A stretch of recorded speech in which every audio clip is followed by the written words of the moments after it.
ರಾಜ್ಯದಲ್ಲಿ ವಾಣಿಜ್ಯ ಬಳಕೆ ಸಿಲಿಂಡರ್ ಪೂರೈಕೆ ಸ್ಥಗಿತ. ಇದೇ ಒಂದು ಹಿನ್ನೆಲೆಯಲ್ಲಿ ಕೇಂದ್ರಕ್ಕೆ ಪತ್ರ ಬರೆದ ಸಿಎಂ ಸಿದ್ದರಾಮಯ್ಯನವರು ಮತ್ತೊಂದೆಡೆಯಲ್ಲಿ ಗೃಹ ಬಳಕೆ ಗ್ಯಾಸ್ ಸಿಲಿಂಡರ್ಗೂ ಹೊಸ ನಿಯಮ ಜಾರಿಗೆ ಮಾಡಲಾಗಿದೆ. ಇನ್ನು ಮುಂದೆ ಬುಕ್ಕಿಂಗ್ಗೆ 25 ದಿನ ಕಾಯಲೇಬೇಕು. ಏನಿದು ಹೊಸ ರೂಲ್ಸು? ಎಲ್ಲ ಮಾಹಿತಿ ನೋಡೋಣ. ಮತ್ತೊಂದೆಡೆಯಲ್ಲಿ ದೇಶದ ಕೋಟ್ಯಾಂತರ ರೈತರಿಗೆ ಕೊನೆಗೂ ಗುಡ್ ನ್ಯೂಸ್ ಕೊಟ್ಟ ಸರ್ಕಾರ. ದಿನಾಂಕ ಪ್ರಕಟಣೆ. ಇದೇ ದಿನಾಂಕದಂದು 22ನೇ ಕಂತು ಕೂಡ ಬಿಡುಗಡೆ.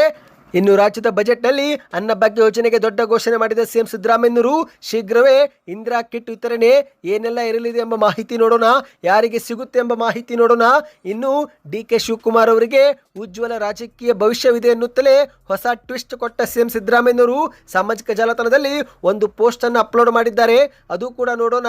ಇನ್ನು ಗೃಹಲಕ್ಷ್ಮಿಯರಿಗೆ ಸಚಿವ ಲಕ್ಷ್ಮಿ ಹೆಬ್ಬಾಳ್ಕರ್ ಅವರು ಸಿಹಿ ಸುದ್ದಿ ಕೊಟ್ಟಿದ್ದು ಬಾಕಿ ಕಂತು ಬಿಡುಗಡೆ ಮತ್ತು ಹಣವನ್ನು ಹಾಕುವುದಾಗಿ ಭರವಸೆ ಕೊಟ್ಟಿದ್ದಾರೆ. ಯಾವ ಕಂತು ಬಿಡುಗಡೆ ಆಗ್ತಾ ಇದೆ, ಯಾವ ಫಲಾನುಭವಿಗಳಿಗೆ ಹಣ ಜಮೆ ಆಗುತ್ತೆ, ಎಲ್ಲ ಮಾಹಿತಿ ಡೀಟೇಲ್ ಆಗಿ ನೋಡೋಕ್ಕಿಂತ ಮೊದಲು ನೀವು ಸುದ್ದಿ ಸಮಯ ಯೂಟ್ಯೂಬ್ ಚಾನೆಲ್ಗೆ ಮೊದಲು ಬಾರಿ ಭೇಟಿ ಕೊಡ್ತಿದ್ರೆ ದಯವಿಟ್ಟು ಸಬ್ಸ್ಕ್ರೈಬ್ ಬಟನ್ ಕ್ಲಿಕ್ ಮಾಡಿ, ಪಕ್ಕದಲ್ಲಿ ಕಾಣಿಸುವಂತಹ ಗಂಟೆ ಕೂಡ ಒತ್ತಿ. ಇದರಿಂದ ರಾಜ್ಯದ ಮಾಹಿತಿಗಳು ನಿಮಗೆ ಸಿಗುತ್ತಿರುತ್ತವೆ. ವಿಡಿಯೋಗೆ ಲೈಕ್ ಮಾಡ್ತಾ ವಿಡಿಯೋನ ಪೂರ್ತಿಯಾಗಿ ನೋಡಿ. ಬನ್ನಿ ಸ್ನೇಹಿತರೆ, ಎಲ್ಲ ಸುದ್ದಿಗಳನ್ನು ಡೀಟೇಲ್ ಆಗಿ ನೋಡೋಣ. ಇದೀಗ ರಾಜ್ಯದಲ್ಲಿ ವಾಣಿಜ್ಯ ಬಳಕೆ ಸಿಲಿಂಡರ್ ಪೂರೈಕೆ ಸ್ಥಗಿತವಾಗಿದೆ. ಇದೇ ಒಂದು ಹಿನ್ನೆಲೆಯಲ್ಲಿ ಕೇಂದ್ರ ಸರ್ಕಾರಕ್ಕೆ ಮುಖ್ಯಮಂತ್ರಿ ಸಿದ್ದರಾಮಯ್ಯನವರು ಪತ್ರ ಬರೆದಿದ್ದಾರೆ. ಹೌದು ಸ್ನೇಹಿತರೆ, ಕೇಂದ್ರದ ಪೆಟ್ರೋಲಿಯಂ ಮತ್ತು ನೈಸರ್ಗಿಕ ಅನಿಲ ಸಚಿವರಾಗಿರುವ ಹರ್ದೀಪ್ ಸಿಂಗ್ ಪುರಿ ಅವರಿಗೆ ಸಿಎಂ ಸಿದ್ದರಾಮಯ್ಯನವರು ಪತ್ರ ಬರೆದು ಕಳವಳವನ್ನು ವ್ಯಕ್ತಪಡಿಸಿದ್ದಾರೆ. ಪತ್ರದಲ್ಲಿ ಬೆಂಗಳೂರು ಮಹಾನಗರದಲ್ಲಿ ಹೋಟೆಲ್, ರೆಸ್ಟೋರೆಂಟ್, ಕ್ಯಾಟರಿಂಗ್ಗಳಿಗೆ ತೊಂದರೆ ಆಗ್ತಾ ಇದೆ. ಶೀಘ್ರವೇ ಅನಿಲ ಪೂರೈಕೆ ಮಾಡಬೇಕು ಎಂದು ಮನವಿಯನ್ನು ಮಾಡಿದ್ದಾರೆ. ಹೌದು, ತೈಲ ಮಾರುಕಟ್ಟೆ ಕಂಪನಿಗಳು ಪೂರೈಸುವ LPGಯನ್ನು ಕೇವಲ ಗೃಹ ಬಳಕೆದಾರರಿಗೆ ಮಾತ್ರ ಮಾರಾಟ ಮಾಡಬೇಕೆಂದು ಪೆಟ್ರೋಲಿಯಂ ಮತ್ತು ನೈಸರ್ಗಿಕ ಅನಿಲ ಸಚಿವಾಲಯ ಆದೇಶ ಹೊರಡಿಸಿದೆ. ಆದರೆ ಇದರಿಂದ ಹೋಟೆಲ್ ಉದ್ಯಮಿದಾರರಿಗೆ ಈ ಒಂದು ಗ್ಯಾಸ್ ಸಿಲಿಂಡರ್ ಸಿಗುತ್ತಿಲ್ಲ. ಹಾಗಾಗಿ ಶೀಘ್ರವೇ ಈ ಒಂದು ಅಡುಗೆ ಅನಿಲ ಪೂರೈಕೆ ಮಾಡಬೇಕು ಎಂದು ಮುಖ್ಯಮಂತ್ರಿಯವರು ಮನವಿ ಮಾಡಿದ್ದಾರೆ. ದೇಶದ ಪ್ರತಿ ಮನೆಗಳಿಗೆ ಅಡೆತಡೆ ಇಲ್ಲದೆ ಅಡುಗೆ ಅನಿಲ ಪೂರೈಕೆ ಮಾಡಬೇಕು ಎಂದು ಕೇಂದ್ರ ಸರ್ಕಾರ ತೈಲ ಮಾರುಕಟ್ಟೆ ಕಂಪನಿಗಳಿಗೆ LPGಯನ್ನು ಕೇವಲ ಗೃಹ ಬಳಕೆದಾರರಿಗೆ ಮಾತ್ರ ಮಾರಾಟ ಮಾಡಬೇಕು ಎಂದು ಆದೇಶ ಹೊರಡಿಸಿದೆ. ಇದರ ಅನುಷ್ಠಾನದಿಂದಾಗಿ ಮನೆಗಳಿಗೆ ಗ್ಯಾಸ್ ಸಿಲಿಂಡರ್ ಸಿಗ್ತಾ ಇದೆ. ಆದರೆ ವಾಣಿಜ್ಯ ಬಳಕೆ ಸಿಲಿಂಡರ್ ಕೊರತೆಯಾಗಿದೆ ಎಂದು ಮುಖ್ಯಮಂತ್ರಿಯವರು ಪತ್ರದಲ್ಲಿ ವಿವರಣೆ ಕೊಟ್ಟಿದ್ದಾರೆ. ಹೌದು, ಹೋಟೆಲ್ ಹಾಗೂ ರೆಸ್ಟೋರೆಂಟ್ ಸಂಘಗಳು ವಾಣಿಜ್ಯ ಬಳಕೆ ಸಿಲಿಂಡರ್ ಪಡೆಯಲು ಸಾಧ್ಯವಾಗುತ್ತಿಲ್ಲ ಎಂದು ನಮಗೆ ಹೇಳುತ್ತಿದ್ದಾರೆ. ಹೋಟೆಲ್ ಮತ್ತು ರೆಸ್ಟೋರೆಂಟ್ ಸಂಘಗಳು ಈ ಬಗ್ಗೆ ವರದಿ ಮಾಡಿವೆ. ಸಿಲಿಂಡರ್ ಪೂರೈಕೆ ಶೀಘ್ರವಾಗಿ ಪುನರಾರಂಭಗೊಳ್ಳದಿದ್ದರೆ ಅನೇಕ ಹೋಟೆಲ್ಗಳು ತಮ್ಮ ಕಾರ್ಯಾಚರಣೆ ತಾತ್ಕಾಲಿಕವಾಗಿ ಸ್ಥಗಿತಗೊಳಿಸಬೇಕಾಗಬಹುದು ಎಂದು ಸಿಎಂ ಅವರು ಆತಂಕವನ್ನು ವ್ಯಕ್ತಪಡಿಸಿದ್ದಾರೆ. ಬೆಂಗಳೂರು ಮಹಾನಗರದಲ್ಲಿ ಲಕ್ಷಾಂತರ ಜನರು ತಮ್ಮ ದಿನನಿತ್ಯದ ಆಹಾರಕ್ಕೆ ಹೋಟೆಲ್, ರೆಸ್ಟೋರೆಂಟ್, ಮೆಸ್ ಮತ್ತು ಕ್ಯಾಟರಿಂಗ್ಗಳ ಮೇಲೆ ಅವಲಂಬಿತರಾಗಿದ್ದಾರೆ. ಹಾಗಾಗಿ ಶೀಘ್ರವೇ ಸಮಸ್ಯೆ ಬಗೆಹರಿಸಬೇಕು ಎಂದು ಸಿಎಂ ಅವರು ಮನವಿ ಮಾಡಿದ್ದಾರೆ. ಸ್ನೇಹಿತರೆ, ನೀವು ಕೂಡ ಬೆಂಗಳೂರಿನವರಾಗಿದ್ದರೆ ಕಮೆಂಟ್ನಲ್ಲಿ ಎಸ್ ಅಥವಾ ನೋ ಎಂದು ಕಮೆಂಟ್ ಮಾಡಿ. ಇನ್ನು ಗೃಹ ಬಳಕೆ LPGಗೂ ಬಂದಿದೆ ಹೊಸ ನಿಯಮ. ಹೌದು ಸ್ನೇಹಿತರೆ, LPG ಸಿಲಿಂಡರ್ ಸಂಗ್ರಹಣೆ ಮತ್ತು ಕಾಳಸಂತೆಯಲ್ಲಿ ಮಾರಾಟ ಮಾಡಲಾಗುತ್ತಿರುವುದನ್ನು ತಡೆಯಲು ಸರ್ಕಾರ ಇದೀಗ ಬುಕ್ಕಿಂಗ್ ನಡುವಿನ ಕನಿಷ್ಠ ಅವಧಿಯನ್ನು 25 ದಿನಗಳವರೆಗೆ ಹೆಚ್ಚಿಗೆ ಮಾಡಿದೆ. ಅಂದರೆ ಒಂದು ಬಾರಿ ನೀವು ಬುಕ್ಕಿಂಗ್ ಮಾಡಿದರೆ ಮುಂದಿನ 25 ದಿನ ಮತ್ತೊಮ್ಮೆ ನೀವು ಬುಕ್ ಮಾಡಲು ಆಗೋದಿಲ್ಲ. ಹೌದು ಸ್ನೇಹಿತರೆ, ಈ ಒಂದು ಹಿಂದೆ ಬುಕ್ಕಿಂಗ್ ಮಾಡುವ ಕನಿಷ್ಠ ಕಾಯುವ ಅವಧಿ 21 ದಿನ ಇತ್ತು. ಈಗ ಅದನ್ನು 25 ದಿನಗಳವರೆಗೆ ಹೆಚ್ಚಿಗೆ ಮಾಡಿದೆ. ಇದರ ಅರ್ಥ ಒಂದು ಸಿಲಿಂಡರ್ ಅನ್ನು ಬುಕ್ ಮಾಡಿದ ನಂತರ ನೀವು ಮತ್ತೊಂದು ಸಿಲಿಂಡರ್ ಬುಕ್ ಮಾಡಲು 25 ದಿನ ಇನ್ನು ಮುಂದೆ ಕಾಯಬೇಕಾಗುತ್ತೆ. ಅಷ್ಟು ಮಾತ್ರವಲ್ಲ, ಇನ್ನು ಮುಂದೆ ಗ್ಯಾಸ್ ಸಿಲಿಂಡರ್ ಪಡೆದುಕೊಳ್ಳಲು ಈ KYC ಪ್ರಕ್ರಿಯೆಯು ಕೂಡ ಮಾಡಿಕೊಳ್ಳಬೇಕು. ಹೌದು ಸ್ನೇಹಿತರೆ, ಕುಟುಂಬದ ಮುಖ್ಯಸ್ಥರು ತಮ್ಮ ಮೊಬೈಲ್ ಸಂಖ್ಯೆಯೊಂದಿಗೆ ಗ್ಯಾಸ್ ಏಜೆನ್ಸಿಗೆ ಭೇಟಿ ಕೊಟ್ಟು ಈ KYC ಪ್ರಕ್ರಿಯೆಯು ಕೂಡ ಪೂರ್ತಿ ಮಾಡಿಕೊಳ್ಳಬೇಕಾಗುತ್ತೆ. ಈ ಬಗ್ಗೆ ಇನ್ನಷ್ಟು ಮಾಹಿತಿ ಬೇಕೆಂದರೆ ಕಮೆಂಟ್ನಲ್ಲಿ LPG ಗ್ಯಾಸ್ ನ್ಯೂಸ್ ಎಂದು ಕಮೆಂಟ್ ಮಾಡಿ.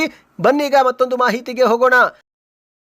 ನೀವು ಕೂಡ ರೈತರಾಗಿದ್ದರೆ ಕಮೆಂಟ್ನಲ್ಲಿ ಗುಡ್ ನ್ಯೂಸ್ ಎಂದು ಕಮೆಂಟ್ ಮಾಡಿ. ಹೌದು, ದೇಶದ ಕೋಟ್ಯಾಂತರ ರೈತರಿಗೆ ಕೊನೆಗೂ ಸಿಹಿ ಸುದ್ದಿ ಬಂದಿದೆ. ಮಾರ್ಚ್ 13ರಂದು ನಿಮ್ಮ ಬ್ಯಾಂಕ್ ಖಾತೆಗೆ 2,000 ರೂಪಾಯಿ ಜಮೆ ಆಗಲಿದೆ. ಹೌದು, PM ಕಿಸಾನ್ ಸಮ್ಮಾನ್ ನಿಧಿ ಯೋಜನೆಯ 22ನೇ ಕಂತಿನ ಹಣ ಬಿಡುಗಡೆ ದಿನಾಂಕವನ್ನೀಗ ನಿಗದಿಪಡಿಸಲಾಗಿದೆ. ಹೌದು, ಇಷ್ಟು ದಿನ ಯಾವಾಗ ಮತ್ತೊಂದು ಕಂತು ಬಿಡುಗಡೆ ಮಾಡುತ್ತಾರೋ ಎಂದು ಕಾದು ಕುಳಿತಂತ ಅನ್ನದಾತರಿಗೆ ಗುಡ್ ನ್ಯೂಸ್ ಸಿಕ್ಕಂತಾಗಿದೆ. ಇದೇ ಮಾರ್ಚ್ 13ಕ್ಕೆ ಮತ್ತೊಮ್ಮೆ 2,000 ರೂಪಾಯಿ ನಿಮ್ಮ ಬ್ಯಾಂಕ್ ಖಾತೆಗೆ ಜಮೆ ಆಗಲಿದೆ. ಹೌದು ಸ್ನೇಹಿತರೆ, ಈ ಕುರಿತಂತೆ ಸ್ವತಃ ಕೇಂದ್ರದ ಕೃಷಿ ಸಚಿವಾಲಯ ತನ್ನ ಅಧಿಕೃತ ಟ್ವಿಟರ್ ಹ್ಯಾಂಡಲ್ನಲ್ಲಿ PM ಕಿಸಾನ್ ಸಮ್ಮಾನ್ ನಿಧಿ ಯೋಜನೆಯ ಮತ್ತೊಂದು ಕಂತಿನ ದಿನಾಂಕವನ್ನು ಬಹಿರಂಗಪಡಿಸಿದೆ.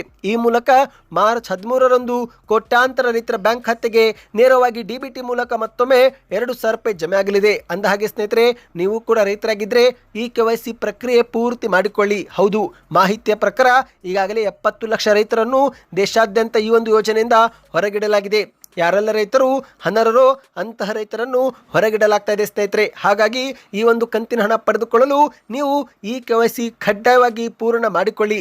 ಈ ಬಗ್ಗೆ ಇನ್ನಷ್ಟು ಮಾಹಿತಿ ಬೇಕೆಂದರೆ ಕಮೆಂಟ್ನಲ್ಲಿ ಈ KYC ಎಂದು ಕಮೆಂಟ್ ಮಾಡಿ ಸ್ನೇಹಿತರೆ.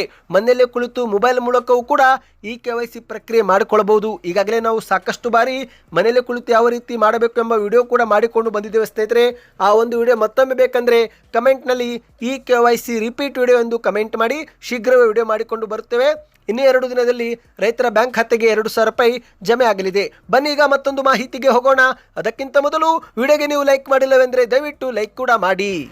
ನಿಮಗೆಲ್ಲರಿಗೂ ಗೊತ್ತಿರುವಂತೆ ಇತ್ತೀಚೆಗೆ ಮಾರ್ಚ್ 6ರಂದು ಮುಖ್ಯಮಂತ್ರಿ ಸಿದ್ದರಾಮಯ್ಯರು ಕರ್ನಾಟಕದ ಬಜೆಟ್ ಅನ್ನು ಮಂಡನೆ ಮಾಡಿದ್ದು, ಬಜೆಟ್ನಲ್ಲಿ ಪಂಚ ಗ್ಯಾರಂಟಿ ಯೋಜನೆಗಳಿಗೆ ಮತ್ತೊಮ್ಮೆ ಅನುದಾನವನ್ನು ಮೀಸಲಿಡಲಾಗಿದೆ. ಹೌದು, ಗೃಹಲಕ್ಷ್ಮಿ ಯೋಜನೆ ಮತ್ತೊಮ್ಮೆ ಮುಂದುವರಿಸಲು ಈ ಒಂದು ವರ್ಷಕ್ಕಾಗಿ 28,608 ಕೋಟಿ ರೂಪಾಯಿ ಹಣವನ್ನು ಮುಖ್ಯಮಂತ್ರಿಯವರು ಘೋಷಣೆ ಮಾಡಿದ್ದಾರೆ. ಇದರ ಜೊತೆಗೆ ಸ್ನೇಹಿತರೆ, BPL ಪಡಿತರ ಚೀಟಿದಾರರಿಗೂ ಕೂಡ ಗುಡ್ ನ್ಯೂಸ್ ಕೊಟ್ಟಿದ್ದಾರೆ.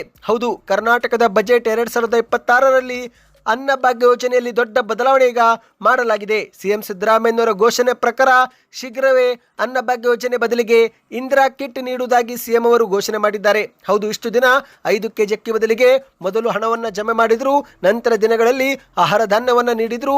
ಇದೀಗ 5 ಕೆಜಿ ಅಕ್ಕಿ ಬದಲಿಗೆ ಇಂದಿರಾ ಕಿಟ್ ನೀಡಲು ಸರ್ಕಾರ ಮುಂದಾಗಿದೆ. ಹೌದು, ಮುಖ್ಯಮಂತ್ರಿ ಸಿದ್ದರಾಮಯ್ಯನವರು 2026-27ನೇ ಸಾಲಿನ ರಾಜ್ಯದ ಬಜೆಟ್ ಮಂಡಿಸುವ ವೇಳೆ ಹೆಚ್ಚುವರಿಯಾಗಿ 5 ಕೆಜಿ ಅಕ್ಕಿ ಬದಲಾಗಿ ಪೌಷ್ಟಿಕಾಂಶಯುಕ್ತ ಆಹಾರ ಸಾಮಗ್ರಿ ಒಳಗೊಂಡ ಒಂದು ವಿಶೇಷ ಇಂದಿರಾ ಆಹಾರ ಕಿಟ್ ಅನ್ನು ಕೊಡುತ್ತೇವೆ ಎಂದು ಘೋಷಣೆಯನ್ನ ಮಾಡಿದ್ದಾರೆ. ಹೌದು, ರಾಜ್ಯದ 4.54 ಕೋಟಿ ಫಲಾನುಭವಿಗಳಿಗೆ ಇನ್ನು ಮುಂದೆ ಪ್ರತಿ ತಿಂಗಳು 5 ಕೆಜಿ ಅಕ್ಕಿ ಬದಲಿಗೆ ಈ ಒಂದು ಆಹಾರ ಕಿಟ್ ಅನ್ನು ಕೊಡಲಾಗುತ್ತೆ. ಈ ಒಂದು ಕಿಟ್ನಲ್ಲಿ ತೊಗರಿಬೇಳೆ, ಸಕ್ಕರೆ, ಉಪ್ಪು ಮತ್ತು ಅಡುಗೆ ಎಣ್ಣೆ ಇರಲಿದೆ ಎಂದು ಹೇಳಲಾಗ್ತಾ ಇದೆ. ಬಜೆಟ್ನಲ್ಲಿ 17,167 ಕೋಟಿ ರೂಪಾಯಿ ಇಂದಿರಾ ಕಿಟ್ಗಾಗಿ ವೆಚ್ಚ ಮಾಡಿರುವುದಾಗಿ ಸಿಎಂ ಅವರು ಹೇಳಿದ್ದಾರೆ. ಸ್ನೇಹಿತರೆ, ನಿಮ್ಮ ಪ್ರಕಾರ ಅನ್ನಭಾಗ್ಯ ಯೋಜನೆಯಲ್ಲಿ 5 ಕೆಜಿ ಅಕ್ಕಿ ಕೊಟ್ಟು ಹಣವನ್ನು ಜಮಾ ಮಾಡಬೇಕೋ ಅಥವಾ 10 ಕೆಜಿ ಅಕ್ಕಿ ಕೊಡಬೇಕೋ ಅಥವಾ ಇಂದಿರಾ ಕಿಟ್ ಕೊಡಬೇಕು? ನಿಮ್ಮ ಅನಿಸಿಕೆಗಳನ್ನು ದಯವಿಟ್ಟು ಕಮೆಂಟ್ ಮಾಡಿ ಸ್ನೇಹಿತರೆ. ಬನ್ನಿ ಮತ್ತೊಂದು ಮುಖ್ಯವಾದ ಮಾಹಿತಿಗೆ ಹೋಗೋಣ. ರಾಜ್ಯದಲ್ಲಿ ಕಾಂಗ್ರೆಸ್ ಸರ್ಕಾರ ಅಧಿಕಾರಕ್ಕೆ ಬಂದಾಗಲಿಂದ 2 ವಿಷಯಗಳ ಬಗ್ಗೆ ಸಾಕಷ್ಟು ಚರ್ಚೆ ನಡೆಯುತ್ತಲೇ ಇವೆ. ಹೌದು, ಒಂದು ಗ್ಯಾರಂಟಿ ಯೋಜನೆಗಳದ್ದಾಗಿದ್ರೆ ಮತ್ತೊಂದು ಮುಖ್ಯಮಂತ್ರಿ ಹುದ್ದೆಯ ಮೇಲೆ. ಹೌದು ಸ್ನೇಹಿತರೆ, ನಿಮಗೆಲ್ಲರಿಗೂ ಗೊತ್ತಿರುವಂತೆ DK ಶಿವಕುಮಾರ್ ಅವರು ಕೂಡ ಸಿಎಂ ಸ್ಥಾನದ ಪ್ರಬಲ ಆಕಾಂಕ್ಷಿಗಳಾಗಿದ್ದಾರೆ. ಈಗಾಗಲೇ ಸಿಎಂ ಸ್ಥಾನ ಪಡೆದುಕೊಳ್ಳಲು ಅವರು ಕೂಡ ಸತತ ಪ್ರಯತ್ನ ಮಾಡುತ್ತಿದ್ದು, ಇಂತಹ ಸಮಯದಲ್ಲಿ ಮುಖ್ಯಮಂತ್ರಿ ಸಿದ್ದರಾಮಯ್ಯನವರು ಸಾಮಾಜಿಕ ಜಾಲತಾಣದಲ್ಲಿ ಟ್ವೀಟ್ ಮಾಡುವ ಮೂಲಕ ಒಂದು ಹೊಸ ಟ್ವಿಸ್ಟ್ ಅನ್ನು ಕೊಟ್ಟಿದ್ದಾರೆ. ಹೌದು, DK ಶಿವಕುಮಾರ್ ಅವರಿಗೆ ಉಜ್ವಲ ರಾಜಕೀಯ ಭವಿಷ್ಯವಿದೆ ಎನ್ನುತ್ತಲೇ ಒಂದು ಟ್ವಿಸ್ಟ್ ಅನ್ನು ನೀಡಿದ್ದಾರೆ. ಹೌದು, ಅದೇನೆಂದರೆ ಸ್ನೇಹಿತರೆ, ಇವತ್ತಿಗೆ KPCC ಅಧ್ಯಕ್ಷರಾಗಿ DK ಶಿವಕುಮಾರ್ ಅವರು 6 ವರ್ಷವನ್ನ ಪೂರೈಸಿದ್ದು, ಇದೇ ಒಂದು ವಿಚಾರ ಮುಂದಿಟ್ಟುಕೊಂಡು ಸಿಎಂ ಅವರು ಒಂದು ಟ್ವಿಸ್ಟ್ ಕೊಟ್ಟಿದ್ದಾರೆ. ನೀವು ಸ್ಕ್ರೀನ್ ಮೇಲೆ ಒಂದು ಟ್ವೀಟ್ ನೋಡ್ತಿರಬಹುದು ಸ್ನೇಹಿತರೆ. ಇದು ಮುಖ್ಯಮಂತ್ರಿ ಸಿದ್ದರಾಮಯ್ಯನವರೇ ಮಾಡಿದ ಟ್ವೀಟ್ ಆಗಿದೆ. ಈ ಒಂದು ಟ್ವೀಟ್ನಲ್ಲಿ KPCC ಅಧ್ಯಕ್ಷರಾಗಿ 6 ವರ್ಷಗಳನ್ನು ಯಶಸ್ವಿಯಾಗಿ ಪೂರೈಸಿರುವ ಉಪಮುಖ್ಯಮಂತ್ರಿ DK ಶಿವಕುಮಾರ್ ಅವರಿಗೆ ಅಭಿನಂದನೆಗಳು. ಶಿವಕುಮಾರ್ ಅವರ ಸಂಘಟನಾ ಚಾತುರ್ಯ, ಸೈದ್ಧಾಂತಿಕ ಬದ್ಧತೆ ಮತ್ತು ಕಠಿಣ ಶ್ರಮ ನಮ್ಮ ಪಕ್ಷದ ಎಲ್ಲ ಯುವ ನಾಯಕರಿಗೆ ಮಾದರಿಯಾದದ್ದು. ವಿರೋಧ ಪಕ್ಷವಾದ BJP ಸುಳ್ಳು ಕೇಸುಗಳನ್ನು ಹಾಕಿ ಬಗೆ ಬಗೆಯ ಕಿರುಕುಳ ನೀಡಿದ್ರು. ಶಿವಕುಮಾರ್ ಅವರು ಮಣಿಯದೆ ಪಕ್ಷಕ್ಕೆ ನಿಷ್ಠರಾಗಿ ಉಳಿದಿರುವುದು ಕಾಂಗ್ರೆಸ್ ಪಕ್ಷದ ಬಗ್ಗೆ ಅವರಲ್ಲಿರುವ ರಾಜಿಯಿಲ್ಲದ ನಿಷ್ಠೆಗೆ ಸಾಕ್ಷಿಯಾಗಿದೆ. ಇದು ಕಾಂಗ್ರೆಸ್ ಪಕ್ಷದ ಲಕ್ಷಾಂತರ ಕಾರ್ಯಕರ್ತರಿಗೆ ಸ್ಫೂರ್ತಿದಾಯಕ ನಡವಳಿಕೆಯಾಗಿದೆ. ಕೋಮುವಾದಿ ಶಕ್ತಿಗಳನ್ನು ಸೋಲಿಸಿ ಕಾಂಗ್ರೆಸ್ ಪಕ್ಷವನ್ನು ಅಧಿಕಾರಕ್ಕೆ ತರಲು ಪಕ್ಷದ ನಾಯಕರು ಮತ್ತು ಕಾರ್ಯಕರ್ತರ ಜೊತೆಯಲ್ಲಿ DK ಶಿವಕುಮಾರ್ ಅವರು ಹಗಲಿರುಳು ದುಡಿದಿದ್ದಾರೆ. ರಾಜ್ಯವನ್ನು ಸರ್ವ ಜನಾಂಗದ ಶಾಂತಿಯ ತೋಟವಾಗಿ ಮತ್ತೆ ಕಟ್ಟುವಲ್ಲಿ ಶಿವಕುಮಾರ್ ಅವರು ನನ್ನ ಹೆಗಲಿಗೆ ಹೆಗಲಾಗಿ ನಿಂತಿದ್ದಾರೆ. ನನಗಿಂತ ಕಿರಿಯರಾದ ಶಿವಕುಮಾರ್ ಅವರಿಗೆ ಉಜ್ವಲವಾದ ರಾಜಕೀಯ ಭವಿಷ್ಯವಿದೆ. 2028ರಲ್ಲಿ ಕಾಂಗ್ರೆಸ್ ಪಕ್ಷವನ್ನು ಅಧಿಕಾರಕ್ಕೆ ತರಬೇಕು ಎನ್ನುವುದು ನಮ್ಮೆಲ್ಲರ ಬಯಕೆಯಾಗಿದೆ. ಇದಕ್ಕಾಗಿ ನಡೆಯುವ ಪಕ್ಷದ ಸಂಘಟನೆ ಮತ್ತು ಹೋರಾಟದಲ್ಲಿ ನಾನು ಕೂಡ ಜೊತೆ ಇರುತ್ತೇನೆ ಎಂದು ಮುಖ್ಯಮಂತ್ರಿಯವರು ಟ್ವೀಟ್ ಅನ್ನು ಮಾಡಿದ್ದಾರೆ.